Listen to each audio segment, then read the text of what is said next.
On Christmas Day, millions of football fans tuned in to watch Snoop Dogg perform during halftime of the Detroit Lions and Minnesota Vikings game at U.S. Bank Stadium in Minneapolis. But an associate professor in the music department at UW-Eau Claire got the best seat in the house. 18 News' Sam Freestead has the story. It was the opportunity of a lifetime. You're just playing with Snoop Dogg, and that was kind of the here's what's going to happen. Alexander Henton played the French horn at Snoop's holiday halftime party. It all started when a Twin Cities musical contractor reached out. Eventually, it came down to, are you free Christmas? And I was like, yes, what is this gig? And found out what it was, that it was going to be with Snoop Dogg. On the day of the performance, Henton arrived at the stadium to grab his sheet music and prepare for rehearsals.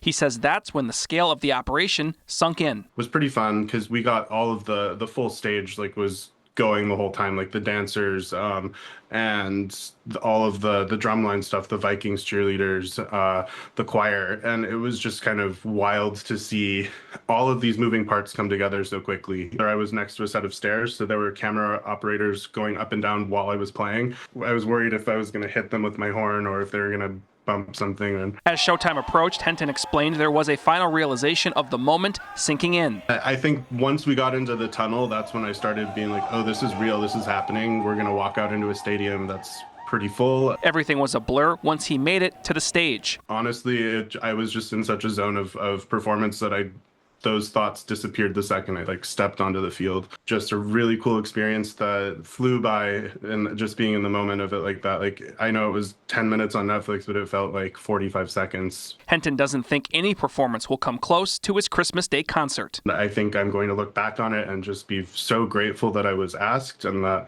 I get to have this as a memory for the rest of my life. In Eau Claire, I'm Sam Freestead. Thank you for that story, Sam. Henton is thankful for all his former professors, instructors, and teachers throughout his career. He plans to use this concert as a lesson to his current students that music can take you anywhere.